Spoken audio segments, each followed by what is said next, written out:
بسم اللہ الرحمن الرحیم۔ آج کا عنوان ریاض الجنہ کی اہمیت اور فضیلت۔ احادیث کی روشنی میں ریاض الجنہ جنت کا باغ، مدینہ منورہ وہ پاک سرزمین جہاں ہر ذرے میں محبت رسول صلی اللہ علیہ وآلہ وسلم بسی ہوئی ہے، وہ شہر جہاں کی فضاؤں میں درود کی خوشبو رسی بسی ہوئی ہے، اور اسی مدینہ میں مسجد نبوی صلی اللہ علیہ وآلہ وسلم کے اندر ایک ایسی مبارک جگہ ہے جس کے بارے میں نبی علیہ الصلوۃ والسلام نے خود فرمایا کہ یہ جنت کے باغوں میں سے ایک باغ ہے۔ آج ہم بات کریں گے ریاض الجنہ کی اہمیت اور فضیلت، وہ مقام جسے جنت کا ٹکڑا کہا گیا ہے۔ ریاض الجنہ کیا ہے؟ ریاض الجنہ مسجد نبوی صلی اللہ علیہ وآلہ وسلم کے اندر حضور نبی کریم صلی اللہ علیہ وآلہ وسلم کے حجرہ مبارک گھر اور منبر رسول صلی اللہ علیہ وآلہ وسلم کے درمیان واقع ہے۔ یہ کوئی عام جگہ نہیں، یہ وہ مقام ہے جسے زمین پر جنت کا ٹکڑا قرار دیا گیا ہے۔ آپ علیہ الصلوۃ والسلام نے فرمایا، میرے گھر اور میرے منبر کے درمیان کی جگہ جنت کے باغوں میں سے ایک باغ ہے۔ صحیح بخاری۔ یہ حدیث صرف الفاظ نہیں، یہ اعلان ہے کہ زمین پر ایسی جگہ بھی موجود ہے جو جنت کی خوشبو رکھتی ہے۔ جنت کا باغ زمین پر، ذرا تصور کیجئے، جنت جس کا وعدہ اللہ نے آخرت میں کیا، اس کا ایک باغ اسی دنیا میں رکھ دیا گیا ہے۔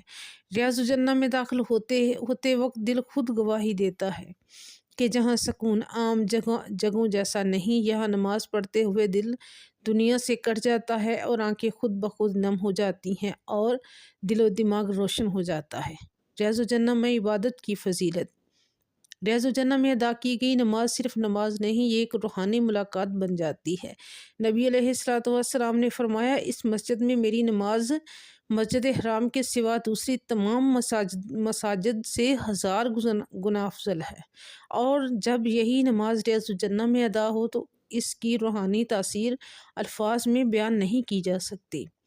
ریاض الجنہ اور قبولیت دعا۔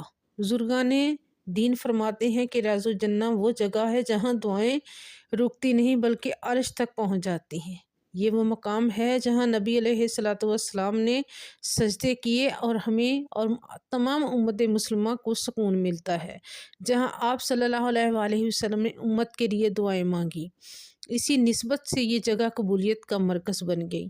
حضور صلی اللہ علیہ وآلہ وسلم کی قربت کا احساس ریاض الجنہ میں بیٹھ کر یہ احساس شدت سے ہوتا ہے کہ جیسے رسول اللہ صلی اللہ علیہ وآلہ وسلم ابھی یہاں تشریف لائیں گے اور ہم لوگ ان کے دیدار سے مشرف ہوں گے۔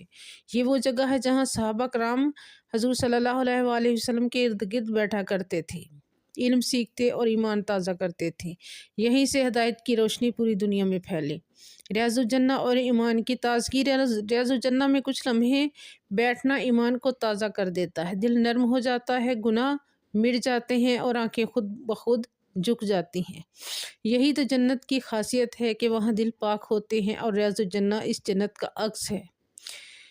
ہر مومن کی یہ خواہش ہوتی ہے کہ کاش وہ لمحہ آئے جب وہ ریاض الجنہ میں 2 رکعت نماز ادا کرے۔ نبی علیہ الصلوۃ والسلام نے فرمایا، جو شخص خالص نیت سے میری مسجد میں آئے صرف نماز کے لیے تو وہ جنت کے قریب ہو جاتا ہے، اور جب وہ مسجد نبوی صلی اللہ علیہ وآلہ وسلم ہو اور جگہ ریاض الجنہ ہو تو قربت کا کیا کہنا۔ ریاض الجنہ اور جنت کا تعلق۔ فرماتے ہیں کہ ریاض الجنہ کو جنت کا باغ اس لیے کہا گیا ہے کیونکہ یہاں عبادت جنت جیسا سکون عطا کرتی ہے، یہاں ایمان جنت جیسا محسوس ہوتا ہے، یہاں دل دنیا سے آزاد ہو جاتا ہے۔ یہ جگہ ہمیں یاد دلاتی ہے کہ اصل منزل جنت اور جنت کے لیے کوشش کرنی چاہیے، اور دنیا صرف راستہ ہے۔ ریاض الجنہ ہمیں یہ سبق دیتا ہے کہ اللہ کے قریب ہونا اصل کامیابی ہے۔ رسول اللہ صلی اللہ علیہ وآلہ وسلم کی سنت سے جڑنا ہی نجات ہے۔ جنت کی تیاری اسی دنیا میں کرنی چاہیے۔ جو شخص ریاض الجنہ کی قدر جان لے وہ پوری زندگی گناہوں سے بچنے کی کوشش کرتا ہے۔ یا الہی، ہمیں مسجد نبوی صلی اللہ علیہ وآلہ وسلم کی حاضری نصیب فرما، ہمیں ریاض الجنہ میں خوش و خضوع کے ساتھ نماز پڑھنے کی توفیق عطا فرما۔ یا اللہ، جس طرح تو نے زمین پر ریاض الجنہ عطا فرمایا، اسی طرح ہمیں آخرت میں بھی جنت عطا فرما۔ ہماری یہ ویڈیو اچھی لگے تو لائک ضرور کریں، اور ہمارے چینل نور کہانیاں کو سبسکرائب کرنا نہ بھولیں، اور کامنٹ میں ضرور لکھیں کہ کیا آپ ریاض الجنہ میں نماز پڑھنے کی تمنا رکھتے ہیں۔